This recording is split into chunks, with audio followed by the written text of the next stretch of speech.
IPL 2025 தொடரின் ஏலத்தில் அதிக தொகைக்கு வாங்கப்பட்டு அல்லது தக்க வைக்கப்பட்டு பெரும் எதிர்பார்ப்பை ஏற்படுத்திய பல வீரர்கள் IPL போட்டிகளில் சரியாக ரன் குவிக்காமலும் விக்கெட் எடுக்காமலும் மோசமான ஆட்டங்களை ஆடி ஏமாற்றம் அளித்துள்ளனர். அப்படிப்பட்ட 11 வீரர்களை தேர்வு செய்து IPL Fraud 11 அணியை உருவாக்கி இருக்கிறது ஐஸ்லாந்து கிரிக்கெட். இந்த Fraud 11 அணியின் கேப்டனாகவும் விக்கெட் கீப்பராகவும் லக்னோ அணியின் கேப்டன் ரிஷப் பண்ட் நியமிக்கப்பட்டிருக்கிறார். 2025 IPL தொடரில் பண்ட் 27 கோடிக்கு லக்னோ அணியால் வாங்கப்பட்டார். இந்த ஆண்டு அவர் இதுவரை 11 போட்டிகளில் 128 ரன்கள் மட்டுமே எடுத்து மிக மோசமாக விளையாடி இருப்பதாகவும் அதனால்தான் அவர் இந்த அணியில் கேப்டனாகவும் விக்கெட் கீப்பராகவும் தேர்வு செய்யப்பட்டிருப்பதாக ஐஸ்லாந்து கிரிக்கெட் தெரிவித்துள்ளது. IPL Fraud 11 அணியின் தொடக்க வீரர்களாக CSK அணியின் ராகுல் திரிபாதி மற்றும் ரச்சின் ரவீந்திரா ஆகியோர் இடம்பெற்றுள்ளனர். 3ஆம் வரிசையில் சன்ரைசர் ஹைதராபாத் அணியின் இஷான் கிஷன் இடம்பெற்றுள்ளார்.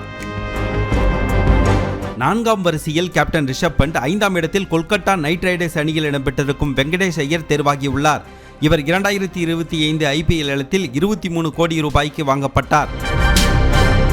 6ஆம் வரிசையில் ஆல்ரவுண்டர் கிளைன் மேக்ஸ்வெல் இடம்பெற்றுள்ளார். மீதமுள்ள பந்துவீச்சாளர்கள் ஆல்ரவுண்டர்களாக லியான் லிவிங்ஸ்டன், தீபக் கூடா, ரவிச்சந்திரன் அஸ்வின், மதிசா பதிரனா மற்றும் முகமது சமி ஆகியோர் இடம்பெற்றுள்ளனர். இம்பாக்ட் பேரராக டெல்லி கேபிட்டல்ஸ் அணியின் முகேஷ் குமார் தேர்வு செய்யப்பட்டிருக்கிறார்.